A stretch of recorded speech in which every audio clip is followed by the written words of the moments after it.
All right, everyone. Welcome back to the Game Vault. As always, I'm Captain Beefy with the Game Vault. We're going to do like a weekly news thing from now on. I was doing the daily news thing, and I'll be honest with you, it was getting to be a little too much with the full-time job and everything else I've got going on. The live stream and the daily videos and all that. So what we're going to do from now on is kind of like a weekly wrap-up, talking about games that are relevant to the channel, games I'm following, and also we're going to look at we're going to look at the culture war a little bit, but we're going to look at it through a slightly different lens moving forward. So let's cue up the music and we'll get right into things this week.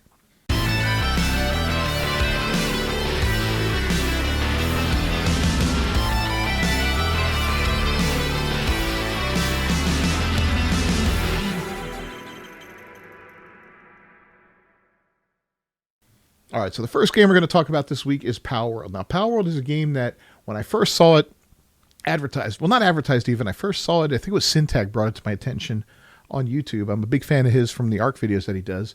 And he was playing it, and it looked pretty cool. But, of course, it was only available for PC at the time. Then all of a sudden, they stealth dropped it for PlayStation, and I picked it up. It's still in early access. It's been doing great. They've had some major updates since I picked it up.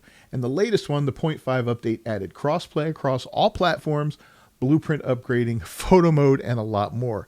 So it's pretty neat, the stuff that they've added. And I'll go ahead and link to the IGN article that I'm reading from here.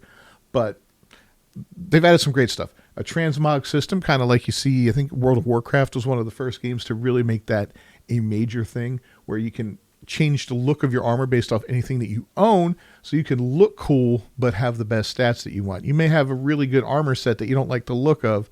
You want to look a certain way. Well, now you can look that way but have the better armor stats, which is awesome. Looks like they're adding dedicated servers for the PlayStation 5 version. They're going to release them at some point in the future, which is cool. 32 million players, they're saying, since its early access in January 2024, a little over a year ago. So anyway, here's some of the patch notes. I'm not going to go through all of them. That's boring. But crossplay, of course, available across all platforms. A global PAL box, which is interesting. I'm not sure how this is going to impact things, but you can store PAL data in the global PAL box and transfer PALs between worlds. I'm hoping there's some sort of limitation to this, because otherwise this could be abusive, especially on multiplayer platforms, or public servers, stuff like that. Dimensional PAL storage, a new storage system with 10 times the capacity of a regular PAL box. This is great. Guild members can access it, and it can also be used as a personal storage with private settings. So, the PAL box is pretty big, but if you're doing a lot of upgrading and stuff like that, you're going to run out of room, man. So it's going to, it's going to suck. A drafting table where you can combine low rarity blueprints to create higher rarity ones, which is kind of sweet. So don't throw out those, I just recently purged all my low, crappy blueprints, so I'm kind of kicking myself in the butt for that. Anyway, a couple QOL things, like buildings can now be placed even if they overlap with a PAL. That was always annoying before. When connecting foundations or roofs, the connected pieces will now automatically align in the same direction. Thank you. That's frustrating. Assigning an ice PAL to the flea market will slow down item decay in storage and sales. Added torches at the entrances of random dungeons for better visibility. Players can now sit on chairs and cushions. Weapons that dealt ultra-high damage to trees will no longer drop items upon destruction. New NPCs, improved NPC behavior during conversations. Some balance adjustments, some UI adjustments, etc., etc. And of course, there is the normal bug fixes. I'll go ahead and link to the article so you can read all throughout all of those different things at your own leisure. Next up, let's talk about Monster Hunter Wilds now. Monster Hunter Wilds has been quite the phenomenon. It came upon the scene, topped 1 million players right off the bat. I think it got close to or topped 1.5 million players. We'll be looking at that stat later on as we talk about a certain other game. But, yeah, it's been rocking and rolling. We're doing Friday night live streams of this with Mrs. Beefy leading the charge, and we got Hobbit joining in. Shooter, sometimes Titus, we're kind of mixing and matching there as we go out on these hunts. Just having some fun with it. This is the first Monster Hunter game I really got into. The old ones I found to be a little too grindy, a little too aggravating, and a little too clunky for my taste. This one feels a little more streamlined and a lot more fun. So we're really, really enjoying this as a team, and I'm enjoying it on my own. I plan on getting into doing some more solo videos of it, just kind of highlighting the different creatures, doing some solo combat with them, and then getting the entire armor and weapon based off of them, which is kind of fun. I like getting those different armor sets and all that, which is kind of neat. But their first free update is going to be out in just a couple days, and it's going to feature, quote, a whole host of new additions and a majestic water wyvern for players to blow sky high. I guess it's a Mizutsune is finally en route to the Forbidden Lands. I believe this is from a previous game. Like I said, this is the first Monster Hunter game I've really gotten into. I own Worlds and I own Rise only because they were free through PlayStation Plus at some point in time. One of them might be through the PlayStation Plus Premium right now or something. I don't know, but I know Worlds I own because of PlayStation Plus. But that being said, I never could get into them. I tried. I told Hobbit one day, I said, I really want to play this game. This was with Worlds. I said, I really want to play this game. You know, let's try. Maybe solo isn't the way to go. Maybe it's got to be a multiplayer game. And even though it's a little clunky doing it multiplayer, and it still is to this day a little clunky, I look at a game like Dead Island 2, right? Where we could all just hop in and boom, join each other's game and we're in. This one, you know, we're got to shoot up a flare or go join a lobby and join this and that. It could be a little clunky. I think it could use a little streamlining as far as that goes, joining each other. That's my only real complaint about the game. Other than that, it's an absolute blast. Absolute blast. But so they're offering more. This is going to be a free update, and I guess we're going to be getting some more creatures. They said, you know, you've got a variety of guns, clubs, musical instruments, yada, yada, yada. But Mizutsune's reprisal of Monster Hunter is a welcome one, as its graceful, bewitching fighting style will be a mite easier on the eyes than the likes of that monkey who farts mustard gas. Yeah, he was fun. Mizutsune appears in both Monster Hunter Rise and Monster Hunter Stories 2, and its arrival was foretold by the update roadmap, so this won't be a huge surprise to players. Still an up-close and personal look at that 3D model in motion promises it's on par with the game's other highly detailed Leviathans.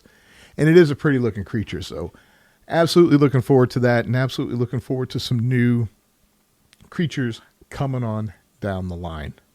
I'm recording this on Sunday afternoon. I wanted to wait until the weekend was pretty much in full swing to talk about Assassin's Creed Shadows. It just released late last week. I think it was Thursday. And my prediction was 80,000 people, roughly, concurrently on Steam, playing the game. And unfortunately, as of now, the current player count, and let me just do an update because I pulled it up a little while ago as I was getting ready to start this video, but the current player count is at 64,250 players, down from an hour ago. So it's already on the downswing for the day. I knew this is going to be the most it hits.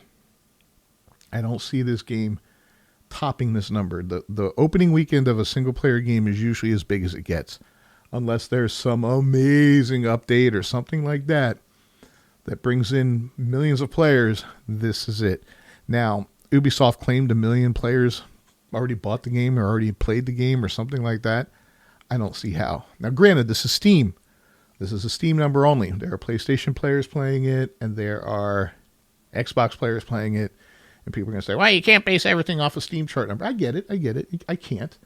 But, you know, if we look at other other games like, I don't know, Black Myth Wukong, right now they have 29,000 people playing, 36,000 over the whole day. This is a game that came out, quite some time ago, over a year ago.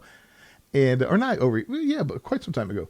But 7 months ago, 2.4 million people at the most, okay?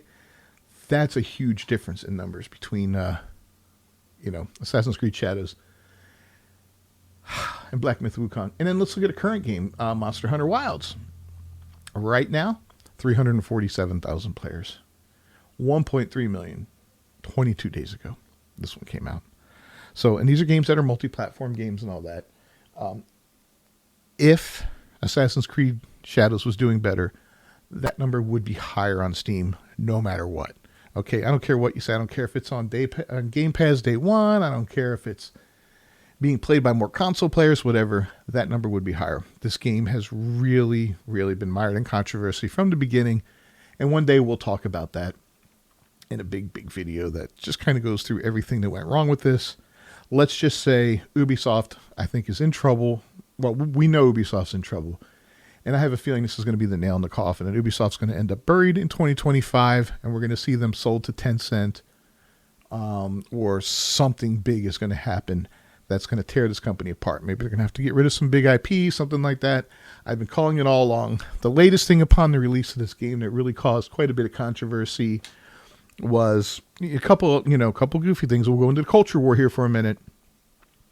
Yusuke, our main character, our black samurai, who, we know that was a point of contention from day one, can get involved in 3 relationships that I know of so far. I haven't heard of any others. If you know of others, let me know down in the comments.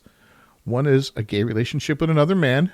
2 is a gay relationship with a non-binary man in feudal Japan. And 3 is a heterosexual relationship with a Obunagu's sister. Obunagu is his samurai that took him in. A woman that was married, is highly revered in Japan, very well respected. A lot of people trace their lineage to her. So everything they've done along the way has just been disrespect after disrespect for Japan. And that's really sad. So yeah, don't expect big things for Ubisoft. I think this giant has fallen, and that's a good thing at this point. We can only see some of these IPs that deserve better, maybe get better treatments in the hand of other companies. I don't know. We'll see. Is Tencent the answer? They're a mobile game company. I don't know. I doubt it, but we'll see. Can it be worse? Maybe, maybe not. We'll have to take a look. But last but not least, let's talk about a game that's near and dear to my heart, and that's Ark Survival Ascended. Ark, what are you doing? So, here we are. It's at the end of March.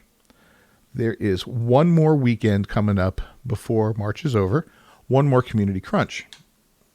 The latest promise that Wildcard Games gave us for the Unreal Engine 5.5 update and the release of the much anticipated and dearly beloved Ragnarok map, especially by me, one of my favorite maps, actually my favorite map in all of Ark, has yet to be announced, right? They haven't said it's not coming yet. They told us it would be March, but in this latest community crunch, not a word was said one way or the other. And that right there tells me that it's not happening, because from prior experience with these guys, that tells me that's not happening. They're just going to come out this week at some point and say, well, we're sorry, it's going to be delayed. Now it's going to be May or June, whatever. And they're going to push it back. I love this game, but my God, I hate it sometimes. I really do. It's so frustrating. They released Astraeus, a paid map, a unofficial expansion to the game, $15, right? No big deal. I mean, it's a decent amount of money for a single map. It is a modded map. It's incomplete, but the work that's been done on it's fantastic. It's gorgeous, absolutely gorgeous. My wife's favorite map. She adores it. She wants to play on it all the time. I like playing on it, but I crash constantly on that map. PlayStation, I crash on a lot of maps. PlayStation Pro, for some reason, seems to crash more than the regular PlayStation. But I crash constantly in the game. But for some reason on Astraeus, I am crashing constantly on that map. And it's frustrating. I don't even want to play on there because of that. She's like, oh, we should go water taming here. There's so many megalodons and all that. I'm like, I'd love to, but I don't want to crash underwater.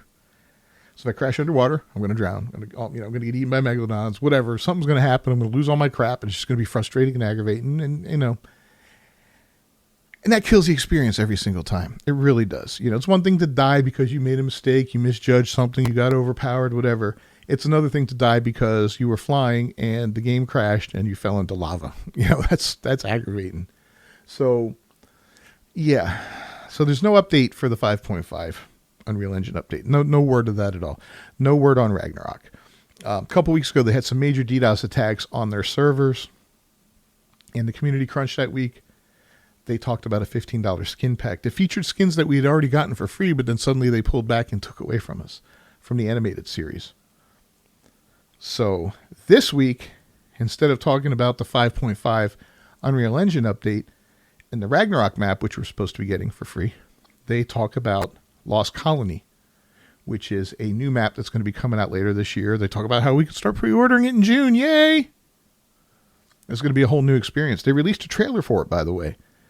And the trailer was all animated from the animated television series, which made zero sense. You don't release a trailer for a game with an animated trailer from the TV series. That gives me nothing. Okay, yeah, I get an idea. Okay, it's going to be set in a city, kind of like Extinction was, but it looks like maybe the whole map is a city. I get it. Okay, cool, fine. That's interesting. That's unique. Okay, there's going to be some weird vampire-like Batman creatures in there, kind of thing. Okay, I get that too. Interesting, cool, and all that. But I have no idea what they're going to look like for real. You know, I see what they look like in the TV show, but this isn't what it's going to look like in the game. You know, I don't see what the mechanics look like at all. I don't see what the city looks like at all. Nothing. I just get this weird animated thing. It was awful. It was really, really, really bad. They shouldn't have told us about this until they had something concrete they could show us, something that we could chew on a little bit and go, well, now I'm interested in buying it. Am I interested in it? Kind of, because, you know, I'm an ARK fan. Yeah, no, I'll be honest. I am interested in it because I'm a fan of the game. I love the game. And I want to see what Lost Colony is all about. This is supposed to be the bridge between Extinction and Genesis Part 1, which is kind of cool. So, yeah, I'm interested. I want to see what brings us from Earth onto the Genesis map, right? But, you know, why couldn't you give me some gameplay or at least a cinematic trailer? A cinematic trailer would have been enough right now. Show me some of the creatures. Show me some of the new weapons. They're talking about skill trees, all kinds of new stuff on there. And it better be a lot for a $30 price tag, because that's pretty freaking hefty right there. You know, I think the game itself was, what, $40, $45 maybe? $30 is hefty. That's a lot. It's a lot to ask. But that wasn't even the worst thing. That wasn't even the lowest point of the week for ARK. The lowest point of the week didn't come from these guys. Didn't come from Veilguard. It came directly from Snail Games, the company that owns Veilguard, when they talked about Aquatica, which was a new map that's being released for ARK Survival Evolved, not Survival Ascended. It's an underwater map set all the way underwater, I guess, completely submerged. It's being put out by Snail Games. It's not being put out by Veilguard. And I don't think they announced a price for that one yet. I haven't seen it. But there's no better way to piss off your entire fan base at this point, I think, than what Snail Games did there. Okay? And there's a lot to this, right? So when ARK Survival Ascended came out, they shut down their servers. They shut down all of their public servers, and they gave you the opportunity to download your characters and stuff like that, save your progress, and upload it onto a Nitrado server if you rented one. So we're done. We're shut down. So that's it. No more support from them. Run your own server. Run it off your own computer. Run it off of Nitrado, whatever. You're on your own. There's going to be no more updates. None of that. We're done. We're concentrating on ASA right now. And for what it's worth, you know, Veilguard kept their promise on that part of it, because they denounced any involvement with this on Twitter. They're like, this isn't us. You know, we're not doing this at all. This is all Snail. So there's that at least. But, you know, here you go. You got Snail Games doing what is ultimately a disgusting cash grab, in my opinion.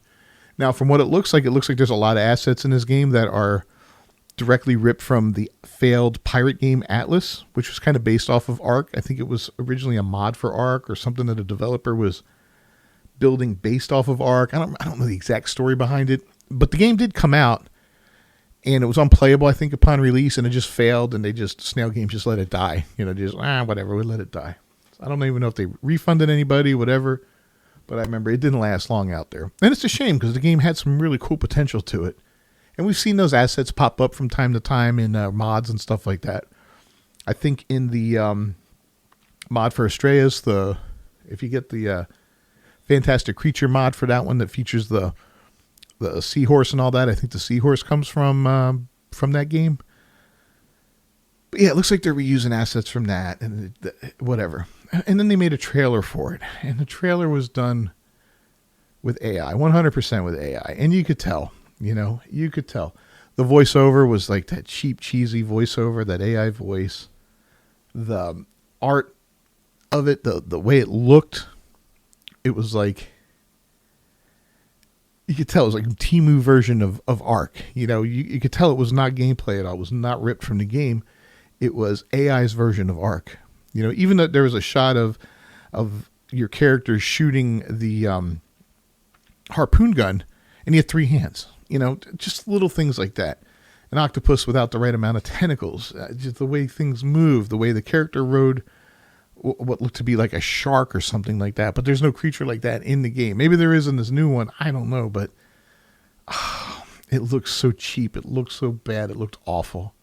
It really did. And yeah, it was a real slap in the face to the community. They finally united the community with that trailer, I think. Is anybody going to buy that thing? I really hope not. I know, there's no way I'm buying it. Is it ever going to come to ASA? Maybe, If it does, it better be fixed. It better not be that piece of crap, because that's a slap in the face. In fact, I've decided for this channel, I'm going to go ahead and get the Atlantis mod, the underwater mod. That's basically an underwater map, and put in the Sunken Worlds map mod on there, which features a lot of underwater creatures. And I'm going to do like a little streaming on that too. Mix that in with our regular streams just for fun. As kind of like an FU to Snail. Like, this is what it should be like, not your crappy AI thing. This is what modders have done. Much better than whatever you're going to turn out. Ark's just been one broken promise after another, and it's a shame. The game was originally promised to be free, and then, there's a whole long road of lies and misdirects and just things being released late, and it's awful. It's disappointment after disappointment. I don't know why I still play the game, because I love it, and I keep hoping against hope that it improves, but it doesn't. Anyway, let me know your thoughts about all this down below in the comments. A lot of crazy stuff going on this week. We'll talk more about next week, see what happens this upcoming week with the news. Hopefully the Monster Hunter update goes well, and I can't wait to try out some of these new Palworld features. We'll be testing those things out. I know Dying Light 2's got some great stuff coming out this summer with the, Techland, I should say, has Dying Light the Beast coming out this summer. We're looking forward to that. Days Gone has a remaster coming out. I'm going to be checking that out for the channel, which should be a lot of fun as well. Anyway, we'll wrap things up. Leave a like on the channel. Don't forget to subscribe. Ring that bell for notifications. I'll see you next time. As always, I'm Captain Beefy. Until then, peace.